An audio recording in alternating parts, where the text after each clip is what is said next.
BGT में बहुत बुरी हार पाने के बाद टीम तो बहुत ज्यादा डिसअपॉइंटेड है ही है, लेकिन साथ ही साथ बीसीसीआई भी काफी ज्यादा खफा है।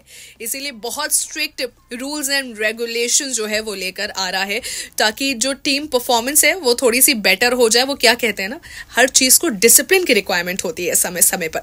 तो सबसे पहला डिसीजन जो कि बीसीसीआई ले रहा है दैट इज कि प्लेयर्स की जो वाइफ्स है वो उनके साथ इंटरनेशनल टूर्स पर नहीं होंगी।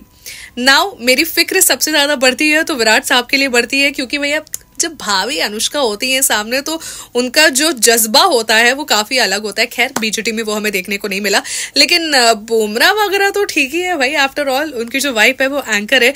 बट अब ये जो वाइफ्स हैं वो 45 दिनों के इंटरनेशनल टूर में सिर्फ 14 दिन तक अपने हस्बैंड्स के साथ रह सकती है। सबसे बड़ा फैसला तो ये लिया गया है। Now let's talk about the second rule जो कि बीसीसीआई कह रहा है कि भाई कोई भी प्लेयर प्राइवेट ट्रैवलिंग किसी भी कीमत पे नहीं करेगा। अब प्लेयर्स जो है वो आपस में उनकी बॉन्डिंग थोड़ी सी बेटर हो जाए, आपस में उनकी परफॉर्मेंस थोड़ी बेटर हो जाए, थोड़ी सी समझदारी एक दूसरे के प्रति बेटर हो जाए, इसीलिए प्लेयर्स जो होंगे वो सेम व्हीकल से ट्रैवल करेंगे। There will be no private travelling that will be allowed.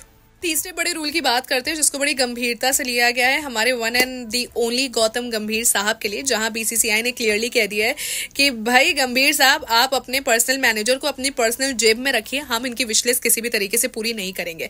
तो इन शॉर्ट गौतम गंभीर के जो मैनेजर है वो टीम के साथ उनके होटल में नहीं रुकने वाले हैं, उनको अपना अलग इंतजाम करना पड़ेगा। दूसरी सबसे इंपॉर्टेंट चीज ये है कि जो गौतम गंभीर के मैनेजर हैं उनको कोई भी बॉक्स की वीआईपी टिकट नहीं मिलेगी। तो भैया अपने अपने हिसाब से अपने अपने इंतजाम देख लिए जाए। अब गंभीर साहब पे जिस तरीके से ये लगाए गए हैं रिस्ट्रिक्शंस, डू यू थिंक उसके बाद गंभीर साहब सही तौर पे ध्यान दे पाएंगे टीम मैनेजमेंट पे? What do you think? आपको लगता है कि इन सारे रिस्ट्रिक्शंस के बाद टीम की परफॉर्मेंस पे कोई खास असर पड़ेगा, या फिर जैसा चल रहा था वैसा ही सीन चलता रहेगा?